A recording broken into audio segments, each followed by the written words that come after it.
Okay. Okay. Well, I can try to give somewhat of an answer to that, even though it might not be extremely satisfying for a lot of people.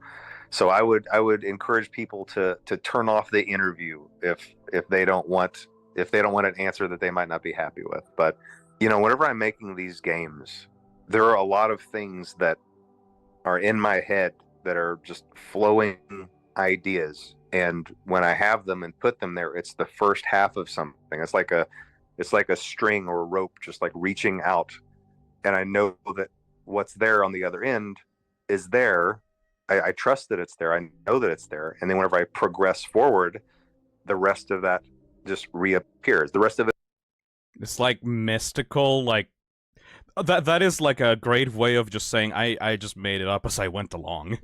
It appears and is and just fits into place perfectly. That's how all my games have been made. I feel that there is something magic there, and I make the roads to get there for that to be revealed. But then sometimes when things do progress, the roads aren't always the same roads as the ones that had been planned before. And so what that means is, even though at the time... It's the J.J. Abrams mystery box approach. But Phil, he planned the entire story. No, he specifically said he didn't. He's just making it up.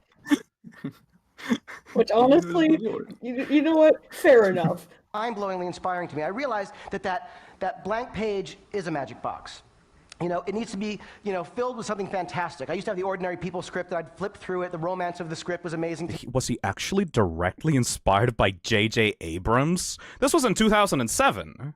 When it would inspire me, I wanted to try and fill pages with the same kind of spirit and thought and emotion that script did.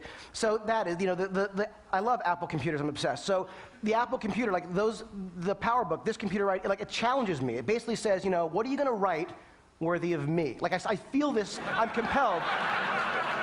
And I often am like, dude, today I'm out. I got nothing, So there's that. In terms of the content of it, you look at stories, you think, well, what are stories but mystery boxes? There's a fundamental question. In TV, the first act is called the teaser. It's literally the teaser. Oh, no.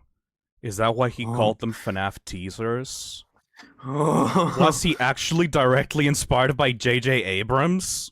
It's the big question. No. Fishnum solves FNAF? I think I might have actually found the solution to Five Nights at Freddy's.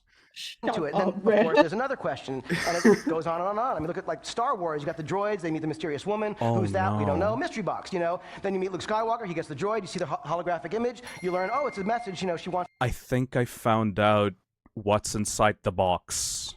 To find Obi-Wan Kenobi. He's her only hope. But who the hell's Obi-Wan Kenobi? Mystery box. So then you go and he meets Ben Kenobi. Ben Kenobi's uncle is Obi-Wan Kenobi. Holy shit! So it keeps it. Have you guys not seen that? It's huge. Anyway. Oh. So one of the things that I bought at the magic store was this. Tannen's Mystery Magic Box. The premise behind the Mystery Magic Box was the following.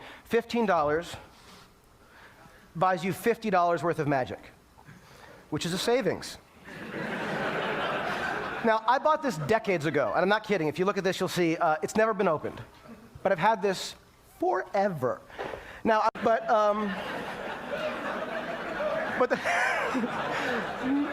the thing is that it represents infinite possibility. Oh. It represents hope. It represents potential. And what I love about this box, and what I realize I sort of do in whatever it is that I do, is I find myself drawn to infinite possibility and that sense of potential. And I realize that mystery is the catalyst for imagination. No. Now, it's not the most groundbreaking idea, but when I start to think that maybe there are times when mystery is more important than knowledge.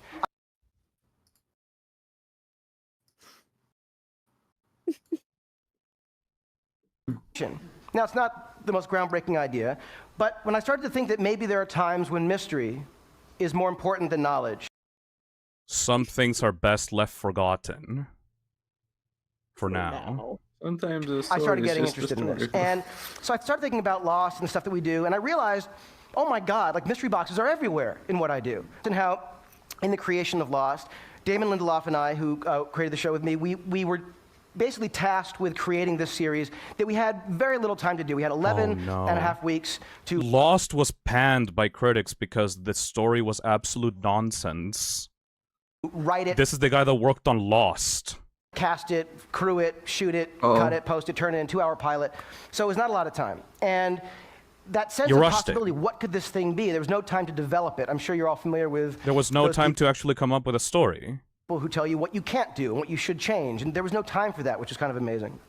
And so we did the show, and for the Apple computer, like stories but mystery boxes. There's you look at stories, you think, well, what are stories but mystery boxes? There's a fundamental question in TV. He worked on Star Wars Episode 7 too. Oh. Which was first actor's call. That's the The teaser. It's literally the teaser. That's the reboot new trilogy. It's the big question. So you're drawn into it. Then, of course, there's another question, and it goes on and on and on. I mean, look at like 7 and 9. Whereas you got the droids, they meet the mysterious woman. Who's that? So there's this thing with mystery boxes that I started feeling like compelled. Then there's a thing of like mystery in terms of imagination, the withholding of information. You know, doing that intentionally. Is much more engaging. Whether it's like the shark in Jaws, if Spielberg's mechanical shark Bruce had worked, it would not have been remotely as scary. You would have seen it too much. Somehow Palpatine returned. Alien, they never really show the alien terrifying. Even in a movie like like a romantic comedy, The Graduate, they're having that date, remember, and they're in the car. Yeah. This idea and stretching the unbelievable movie about what? It's about an alien who can't find his way. The most amazing dramatic scenes in the history of time, but.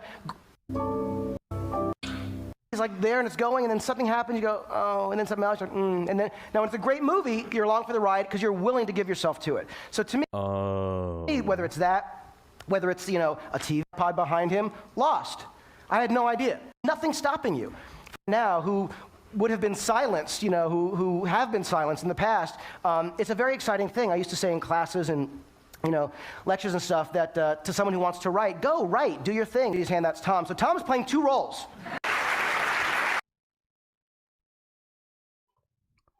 Oh no, look at the comments. To everyone asking, yes, but what's really in the box? J.J. Abrams, good question for another time. Difference between a hack and a good writer is that the actual good writer actually knows what's in that mystery box. The problem with this style of writing is that sooner or later you have to open the box. This is a man admitting he has no idea for 20 minutes. I think he is missing a fundamental aspect of what makes mystery boxes satisfying, though. There has to be a reasonable expectation that the context of the box will live up to what is expected. Why is this so direct of a comparison? Every good mystery box in a film has to be built on smaller reveals that lend credence to the idea that the one big mystery does have an answer, even if that answer is never revealed. And it seems like in his own work, he doesn't do a good job of that. If every small mystery is never satisfactorily explained, what foundation does the audience have that the larger mystery has any real significance? They don't. I love mysteries and unresolved plot points in many cases, but I hate cheap mystery boxes from the store. Specifically because past experience taught me not to expect a result that matches expectation, just like J.J. Abrams' films and shows. It doesn't matter if the mystery box is unopened, if the expectation and anticipation it is supposed to have is undermined by the rest of the movie/show. We found what's in the box. Something was definitely there. Something was definitely reaching out to be there, and I could feel that it was there. The progression of the story didn't go there. It was J.J. Abrams! There. And so those strings never got pulled on. And those in the other half of that idea remained in the ether, remained in my subconscious. Ether? All of that to say, there is something in the box, Right. but I never pursued it, and I don't know if I can find it again. And I think that I forgot. I forgot! I forgot. So I guess we just solved what's in the box then. It's J.J. Abrams. I never made the connection with J.J. Abrams and Star Wars. That's exactly what Scott's style of storytelling is. That's exactly just literally it, though. Alright, well. We solved it, GG.